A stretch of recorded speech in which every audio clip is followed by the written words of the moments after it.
Bonjour, j'espère que vous allez bien. On se retrouve pour le bilan lecture du mois de mars et votre copine a cafouillé, a refait 3 fois les comptes, ne tombez jamais sur le même chiffre. Bref, on y va.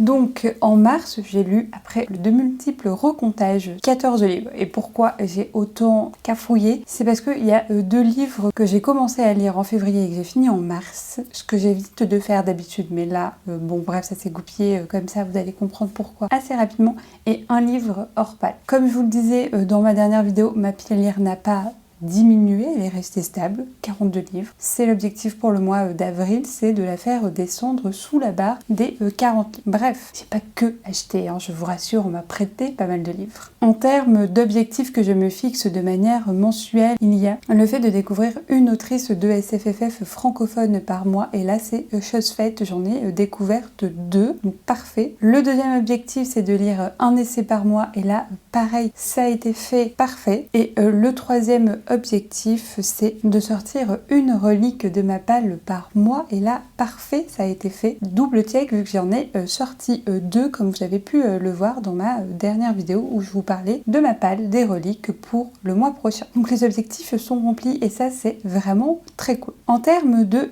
statistiques, sur ces 14 livres, j'ai lu 10 autrices et 4 auteurs. Je suis extrêmement contente de ce ratio. Vraiment, ça me fait très plaisir. Je sais que c'est illusoire et que je pourrais pas tendre vers 0 auteur. Ou alors, il faudrait que ça soit un choix vraiment assumé et engagé. Mais il y a plein de livres écrits par des auteurs qui me donnent envie, dont des sagas que j'ai commencé. Et donc, en termes de genre littéraire, j'ai lu, et là, sans surprise, 8 livres de SFFF, 5 livres de littérature blanche, quand même, ce qui n'est pas anodin ou ce qui n'est pas minoritaire, et un essai, ça je vous l'ai déjà dit. En termes de saga, j'ai commencé une nouvelle saga, mais vous savez déjà laquelle normalement, et j'ai continué 3 sagas. J'en ai terminé aucune, mais déjà continuer des sagas, c'est vraiment parfait, surtout qu'il y en a une dans laquelle je suis à jour, et donc ça c'est parfait. Donc ça c'était pour les statistiques, et on va commencer par la SFFF comme d'habitude, puis la littérature blanche, puis les essais, et j'ai décidé de vous présenter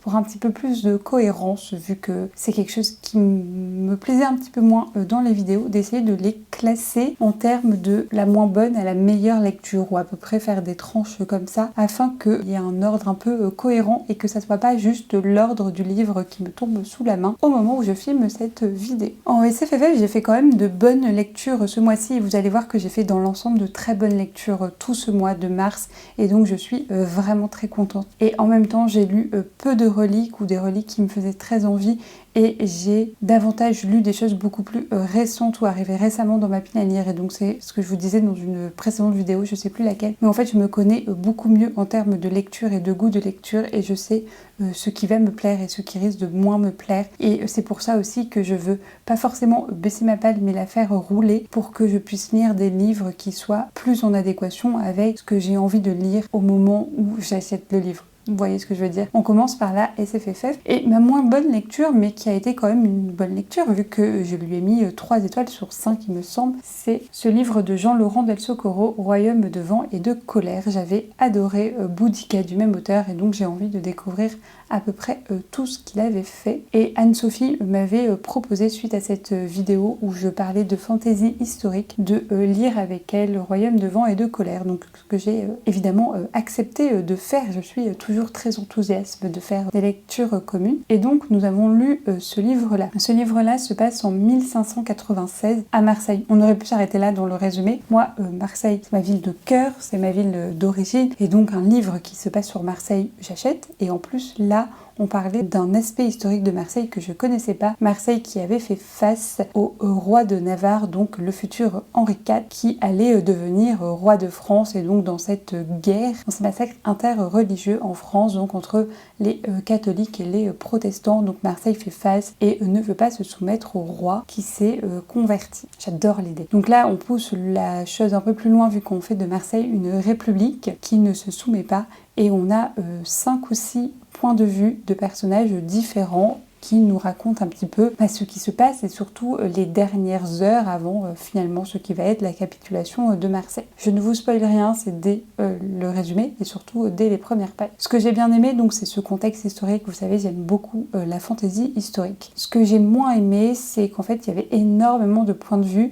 et j'avais du mal à identifier qui était qui parlait, et en fait, j'allais retrouver une singularité à ces personnages. Ce qui m'a un petit peu gênée parce que les personnages racontent leur histoire, le livre est très court, sur 2-3 pages et on passe au point de vue suivant, etc. Et donc, autant le rythme était haletant, les pages s'enchaînaient rapidement, autant pour l'histoire, j'avais l'impression qu'on se répétait un petit peu, et comme j'arrivais pas à m'identifier et à m'attacher aux personnages, j'avoue que certaines de leurs intrigues m'ont laissé un petit peu froide. Par contre, ce que j'ai vraiment bien aimé, c'est comment les liens entre les différents personnages sont tissés et comment finalement on a une fresque qui les dépasse, une fresque plus grande que eux, qui nous raconte l'histoire de Marseille qui n'a finalement pas voix au chapitre, et son histoire nous est racontée par différents points de vue et donc des points de vue opposés, et ça j'ai trouvé très intéressant. Je vais continuer à lire les livres de Jean-Laurent Del Socorro évidemment et à découvrir sa plume. Certains me donnent plus envie que d'autres, donc je vais aller vers ceux-là en priorité. N'hésitez pas d'ailleurs à me conseiller des livres de cet auteur si vous en avez lu et qui seraient susceptibles de me plaire. Autre livre de fantasy que j'ai lu, c'est pas tout ça,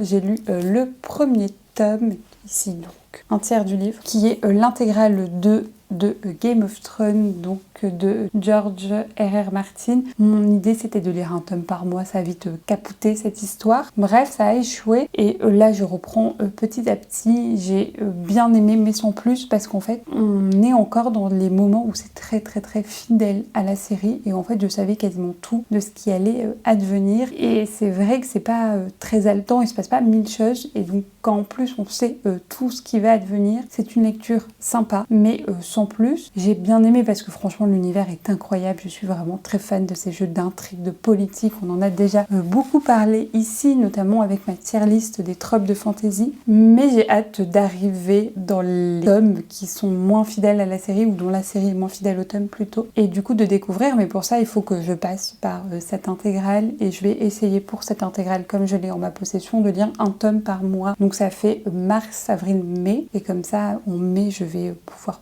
peut-être, si je le souhaite, me procurer l'intégrale numéro 3 et pouvoir la continuer. Donc en tout cas, c'est une saga continuée et ça, c'est vraiment cool. Autre livre de fantasy du chronique que j'ai lu, c'est Utopia de Camille Le Boulanger, qui était la lecture commune du Galactic Book Club, donc le club de lecture de Marion de Snodza. Je sais plus si c'était février ou mars, mais je dirais bien quand même février. Les chapitres est très long, le livre fait quasiment 900 pages. Il y a des moments où je l'ai traîné. Je sais pas quoi en penser et je suis contente d'avoir mis du temps à vous en parler en vidéo, avant de vous en parler en vidéo, parce que c'est un livre assez particulier. Je m'attendais à ça sans m'attendre à ça. Je vais vous expliquer. En fait, dans Utopia, comme son nom l'indique, on est dans une utopie, on est dans un monde pas forcément parfait, il a plein de défauts, mais en tout cas, on essaye de penser à un meilleur monde possible, probable, que le nôtre actuel. Et en fait, j'adore cette idée. Je retrouve ce qui m'a fait aimer la fantasy, ou la science-fiction d'ailleurs, c'est de réfléchir au monde d'après, et donc réfléchir à quoi la lutte pourrait advenir, pourrait nous mener, et ça j'aime vraiment beaucoup, et je pense que c'est pour ça que j'aime autant la littérature de l'imaginaire, et pourquoi j'ai autant envie d'en lire, surtout en ce moment. Donc ça j'ai adoré. Il y a plein de propositions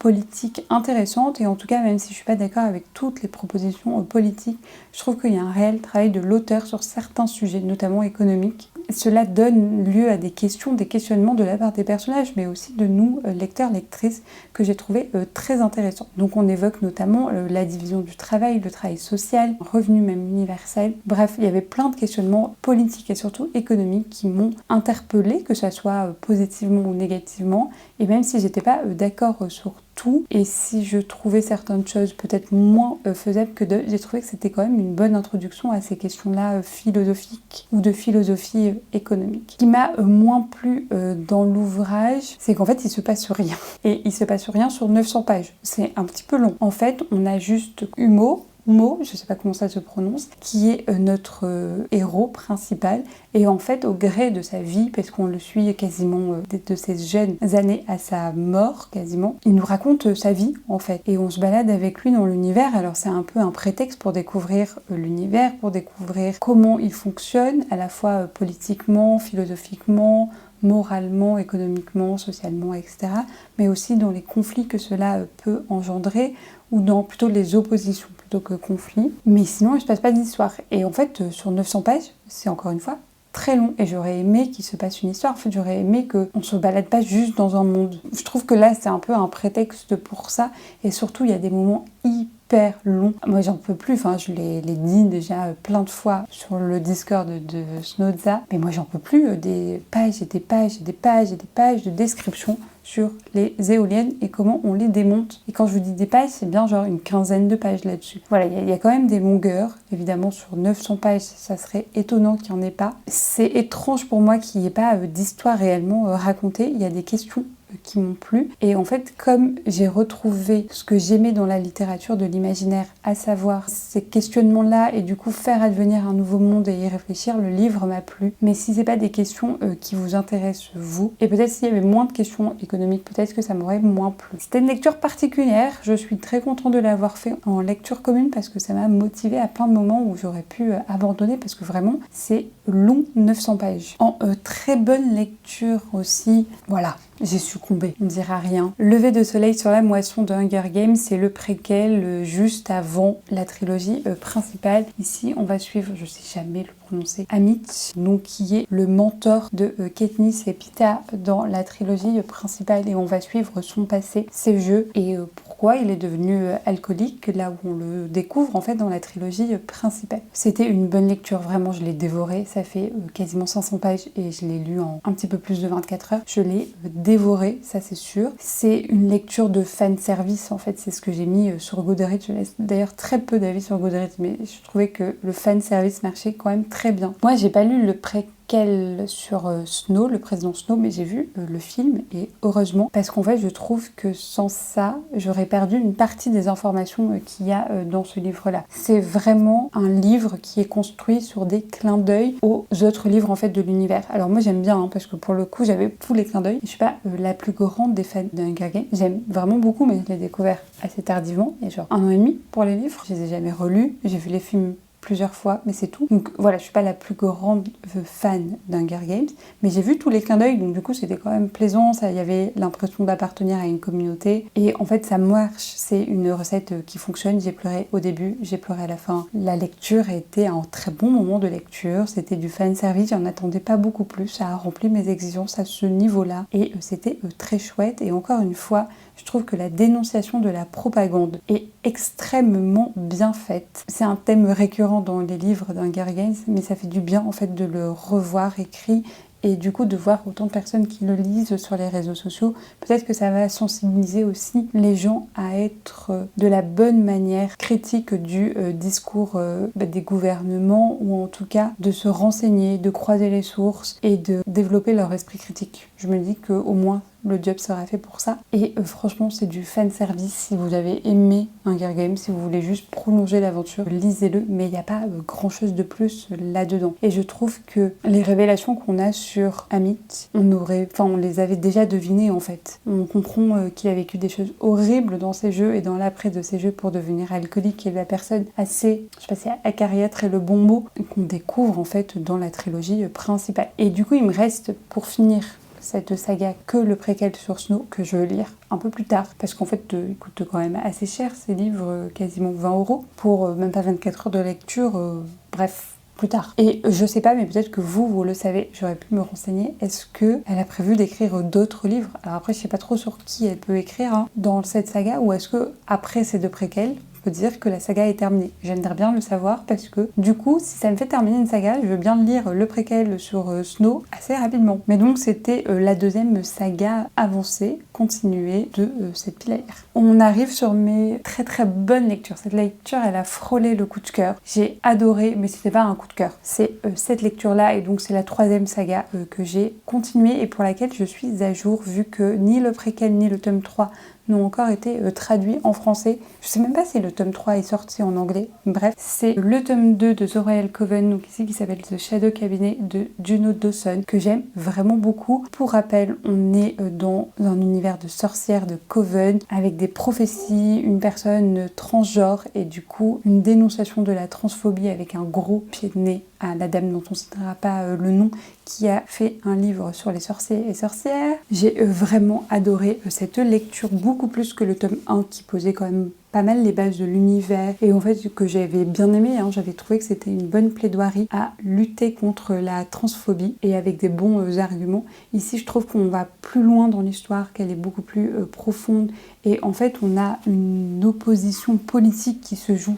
dans tout ce livre-là avec, j'ai envie de dire, des sorciers et des sorcières qui veulent la suprématie de leur race sur la race des humains, ce qui n'est pas sans rappeler les Serpentards et du coup je trouve qu'on a une très forte dénonciation détournée, vu qu'on n'emploie pas ces mots-là, mais du racisme et de la suprématie peut-être blanche. Et on a aussi des sorciers qui utilisent et qui font des alliances avec les hommes mortels, donc les hommes qui ne sont pas des sorciers, pour vaincre les femmes, et du coup une dénonciation magnifique de la misogynie et du sexisme, du patriarcat. Bref, ce livre est incroyable, comment on se sert de cette histoire de sorcière pour en fait dénoncer tout ce qui va pas dans notre société et je trouve ça hyper impressionnant. Les passages sur Théo, donc la personne trans, m'ont beaucoup moins intéressée dans ce volume numéro 2. Elle est moins au centre de l'histoire et en fait on lit des passages d'une adolescente de, je sais pas, elle doit avoir 16 ans, ça m'intéresse pas trop, mais par contre tout le reste m'a beaucoup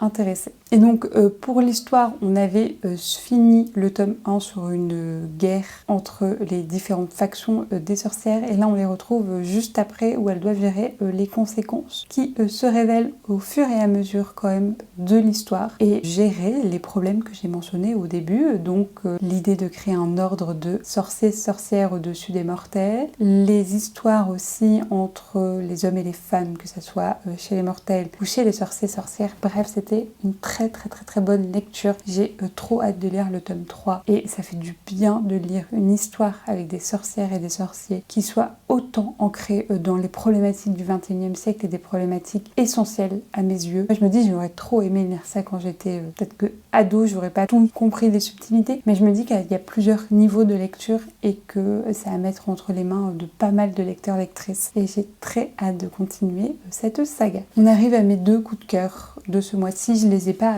classés. Le premier, c'est Les Oubliés de Lamas de Florian Soulas, dont je vous ai déjà énormément parlé. Je vous remets à l'écran la biographie de Florian Soulas ainsi que les livres qu'elle a pu écrire. Moi, j'ai très envie de lire Rouille, toujours, ça n'a pas changé depuis le vlog. Ici, dans Les Oubliés de Lamas, on va suivre Kat, qui est une scientifique. Au début, on ne connaît pas trop son passé, qui va s'envoler pour l'AMA, qui est donc, comme son nom l'indique, un regroupement un peu de vaisseaux spatiaux abandonnés lors de la conquête, ou en tout cas quand on a essayé de coloniser Jupiter, qui est la seule planète du système solaire qui en gros ne s'est pas laissé faire. Et Kat, elle va essayer de survivre dans ce monde un petit peu composé de marginaux, de gens pas très recommandables, un peu louches, un peu de criminels. Vous voyez un petit peu l'ambiance. Et si elle est partie là-bas en tout claquant derrière elle, c'est parce qu'elle essaye de retrouver son frère jumeau, Pavel. Dans tout ça, il y a des courses de vaisseaux spatiaux autour de Lamas et des courses dans l'espace. C'était vraiment trop bien. L'univers était incroyable, les révélations étaient très cool, les intrigues étaient très bien ficelées. Bref, c'était un coup de cœur.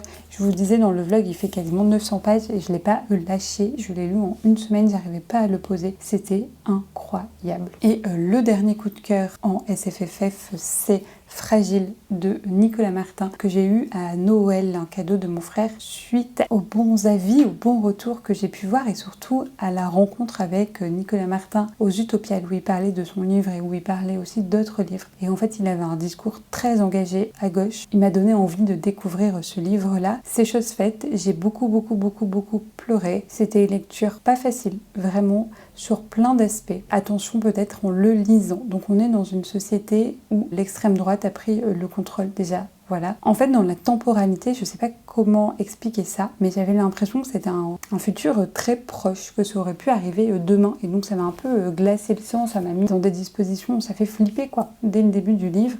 Et dans cette société, évidemment, on contrôle le corps des femmes, d'autant plus. Et à la fois c'est un prétexte et à la fois c'est présenté comme une nécessité de contrôler le corps de ces femmes parce qu'il y a de plus en plus d'enfants qui naissent avec le syndrome fragile, d'X fragile, qui est en fait une maladie génétique qui va causer un retard mental important chez ces enfants-là. Par exemple, on a une petite fille nous, qui parle quasiment pas avant ses 5 ans, il me semble. Et donc c'est très lourd à gérer et ces enfants meurent assez jeunes. Et donc en termes de reproduction de la population, c'est assez compliqué. Et donc notre protagoniste qui s'appelle Tiffen et son mari ont plutôt un passé quand même de militants. Alors on ne sait pas trop où ils se situent sur le spectre politique, mais en tout cas qu'ils soient opposés au parti dominant, donc je dirais plutôt à gauche, surtout Tiffen. Et en fait son mari va un petit peu gravir les échelons, initialement au sein de ce gouvernement, initialement pour un peu le détruire de l'intérieur. Il y a toute cette théorie-là qui est aussi bien analysée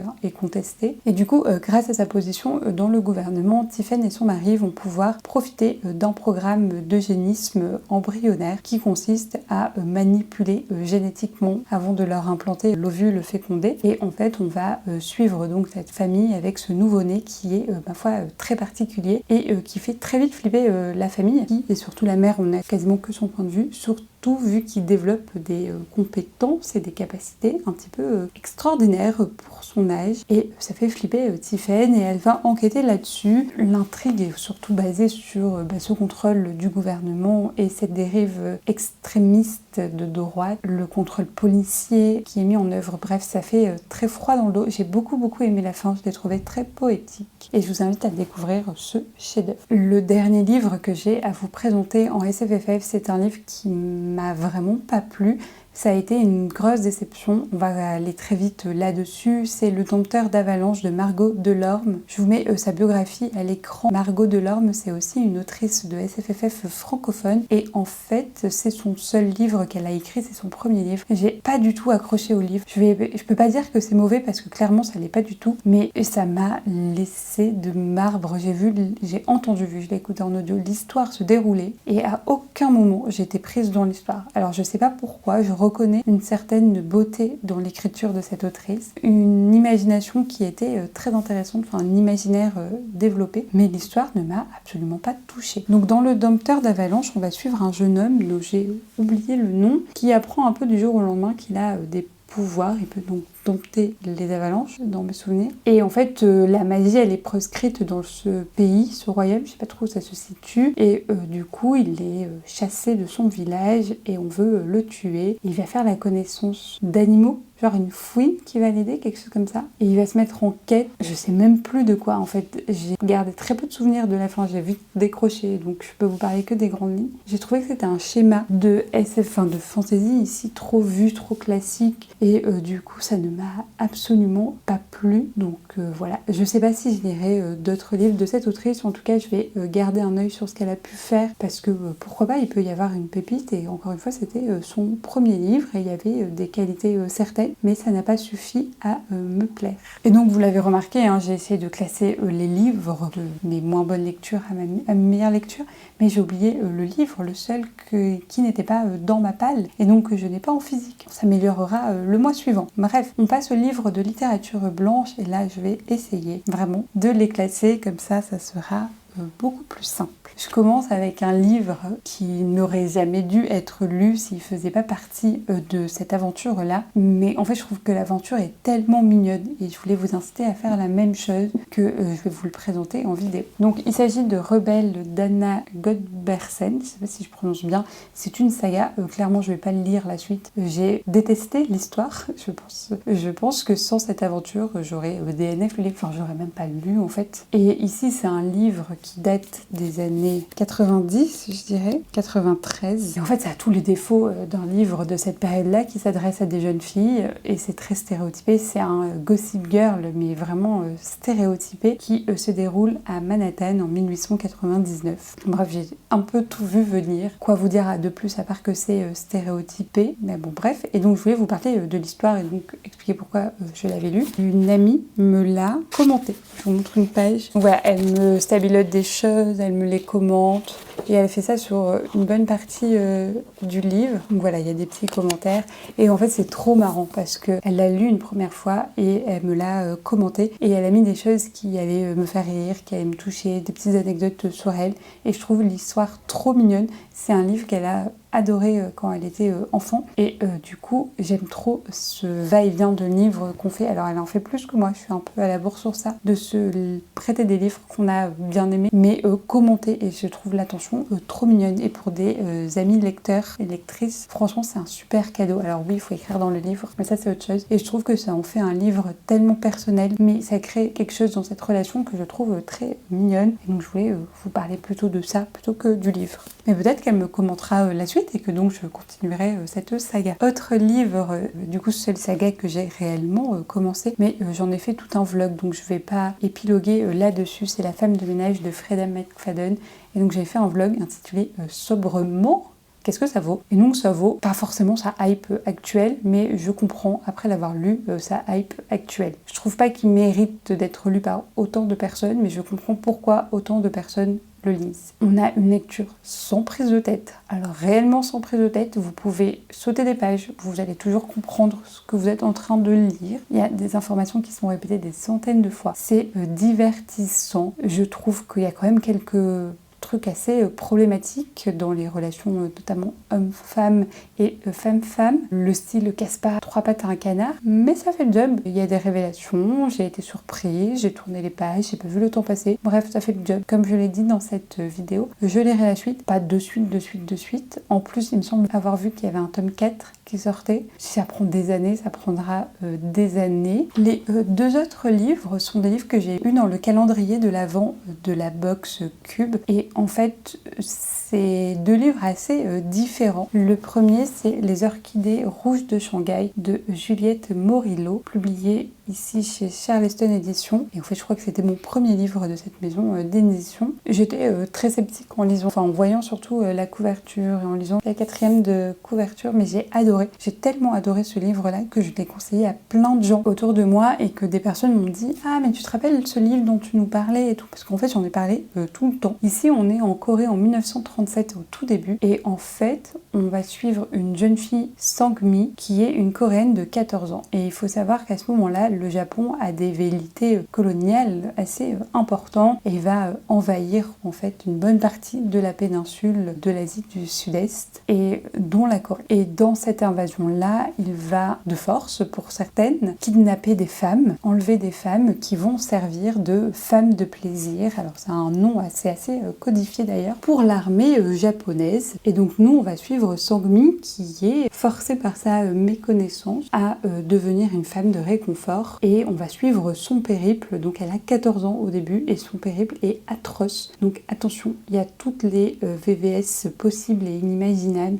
Il y a des scènes atroces, vraiment. Faites attention à vous en le lisant, protégez-vous parce que vraiment c'est très difficile à lire. Mais par contre c'est hyper intéressant, c'est une lecture qu'il faut avoir en tête parce qu'en fait Juliette Morillo, c'est pas une femme concernée mais elle est partie à la rencontre de ces femmes de joie dont une dame qui va lui raconter son histoire et elle va très fortement s'inspirer des histoires entendues pour écrire l'histoire de Sang-mi. Donc même si ça reste un récit historique, il y a quand même un certain travail je trouve d'archives qui a été mise en œuvre et donc c'est intéressant. Sang-mi va être, après avoir été kidnappé de force à 14 ans, vendu, revendu, mis dans des maisons de joie, de plaisir, dans différents endroits de l'Asie. Elle va quand même aller jusqu'en Inde et à travers son histoire personnelle et l'histoire de ces femmes aussi et de cette sororité qu'il y a dans l'adversité, on va avoir l'histoire du Japon pendant la Seconde Seconde Guerre mondiale. C'était pas une histoire que je connaissais beaucoup, à part, je pense comme pas mal d'occidentaux, les attaques de Pearl Harbor et les conséquences que ça a eu sur le Japon, les 2 bombes atomiques. Mais à part ça, je connaissais pas grand chose et donc j'ai trouvé ça très instructif. Et je vous conseille cette lecture avec tous les trigger warnings que j'ai énoncés, c'était vraiment incroyable. Il est disponible sur Audible si vous voulez l'écouter. J'ai adoré, j'ai pas vu le temps passer. D'ailleurs, au début du livre, on nous explique que la situation narrée au tout début de ce livre, donc le vol et l'enlèvement de ces femmes coréennes par les Japonais en 1937, était encore à l'origine de crises diplomatiques entre les 2 pays parce que le Japon ne reconnaissait pas sa part de responsabilité là-dedans et que c'était un combat encore que menaient ces femmes rescapées en Corée du Sud pour faire reconnaître par l'État japonais la réalité des violents traitements subis. Et donc l'autre livre que j'ai pas aussi écouté mais qui venait du calendrier de l'Avent Cube, c'est ce livre-là. Ça fait un effet miroir. Lola Lafont, la petite communiste qui ne souriait jamais. J'avais adoré Lola Lafont avec Quand tu écouteras cette chanson et j'avais envie de découvrir ses autres textes. Et ben là, c'est chose faite avec ce livre-là. Donc j'étais vraiment très contente quand je l'ai déballé de ce calendrier de l'Avent. Et dans La petite communiste qui ne souriait jamais, on va suivre l'histoire romancée de Nadia Komenoski, prononce bien, donc une Roumaine, une gymnaste pendant la guerre froide, et on va suivre un petit peu son histoire qui est racontée par Lola Lafont, qui n'a jamais eu de contact avec cette Nadia, mais Lola Lafont, elle a grandi enfant en Roumanie. Elle a fait aussi, je crois, de la danse ou de la gymnastique, Lola Lafont, et donc elle va utiliser l'histoire de Nadia pour raconter plus que l'histoire de Nadia, en fait, l'histoire des corps des femmes, de quelle manière ils sont modelés. Alors ici pour un but sportif, mais pas que, et c'est ça qu'on va découvrir à travers l'histoire de Nadia, et j'ai trouvé ça intéressant. J'ai aussi beaucoup aimé comment, par des dialogues fictifs entre Lola et Nadia, vu que je le disais, se sont jamais rencontrés, on avait aussi une vision très nuancée de l'URSS, et en tout cas, on essayait de déconstruire l'image un peu binaire de l'Occident, où tout se passe bien, où c'est le bonheur, etc., versus l'URSS, qui est le mal absolu. Et en fait, Nadia va nous montrer avec sa voix qu'en URSS, il y avait aussi des moments de joie, qu'elle a vécu des moments de joie, et que son corps à elle, il n'était pas plus contraint en URSS qu'en Occident. Et elle va donner plein d'exemples. Elle dit que oui, son corps, c'était la représentation de la Roumanie, qu'elle a servi un rôle indéniable dans la politique roumaine de l'époque, notamment de distance prise vis-à-vis de l'URSS, mais qu'en Occident, les gymnastes, on les surmaquille, on les sexualise, et qu'elles servent de panneaux publicitaires géants et vivants pour le capitalisme. Et j'ai trouvé ça très intéressant comment Lola Lafont, elle réintégrait de la nuance, du coup dans les 2 blocs, mais aussi comment elle tirait des traits d'union entre les femmes dans ces 2 blocs et sur comment cette sororité pouvait s'exprimer. Bref, j'ai adoré ce livre-là, vraiment une petite pépite. Et donc le dernier livre de littérature blanche que j'ai lu, mais là pareil je vais pas y revenir très longuement, c'est ce recueil de poèmes, donc Nos secrètes amours, de Lucie de la rue Mardrus, qui est une poétesse que j'ai découvert dans le recueil Je serai le feu de Digli. Et ici c'est un recueil de poèmes qu'elle dédie à Nathalie Baye, qui est une autre femme artiste écrivaine qu'elle a connue et qu'elle a très fortement aimée. Dans ce recueil, les poèmes sont classés. On a l'impression de vivre une histoire d'amour avec un début, une rencontre et les premiers papillons qu'on peut ressentir, jusqu'à la fin de cet amour. C'était très beau, c'était très poétique. Dans le vlog où je lis le livre le plus court et le plus long, je vous lis un extrait de ce livre-là. Et donc, on arrive aux essais. En essai, vous l'avez sans doute vu, j'ai lu Black Lives Matter de Kianga Yamata Taylor, publié chez Agon, une maison d'édition indépendante, donc franchement foncé. J'ai bien aimé cet essai. Et en fait, j'ai un avis assez partagé là-dessus. En fait, moi je voulais lire un livre sur Black Lives Matter, surtout que le sous-titre c'est Le renouveau de la révolte noire américaine. Et donc je voulais vraiment une analyse sociologique et politique de ce mouvement-là, qui s'inscrit certes dans une continuité, mais en fait la moitié de l'essai c'est sur l'histoire des mouvements noirs américains, des mouvements politiques noirs américains. Et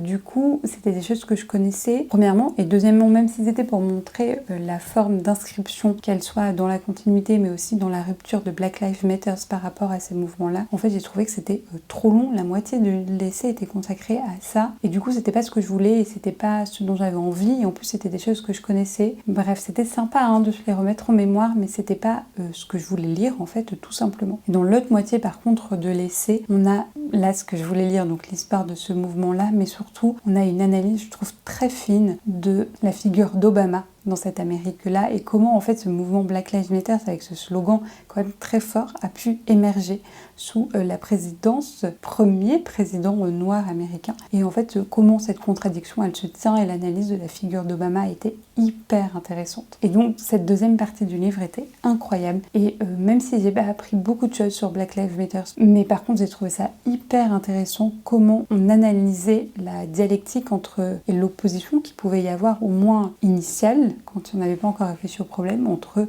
la présidence de Barack Obama et l'émergence de ce mouvement. En tout cas, ça valide mon objectif de un essai par mois. Je suis très contente, surtout qu'il traînait depuis très longtemps dans ma pile. Et c'est avec la présentation de cet essai que je vais terminer et conclure cette vidéo qui doit être, ma foi, pas mal longue pour vous et surtout pour moi au montage. J'espère qu'elle vous aura plu. N'hésitez pas à m'indiquer en commentaire quelle est votre meilleure lecture de ce mois-ci ou vos meilleures lectures si vous n'arrivez pas à choisir. Encore une fois, merci d'avoir regardé cette vidéo jusqu'au bout. J'espère qu'elle vous aura plu. N'hésitez pas à commenter, à mettre un petit j'aime ou à vous abonner. Ça fait toujours très plaisir. Et moi, je vous dis à la semaine prochaine pour une nouvelle vidéo. Et en attendant, lisez bien. Au revoir.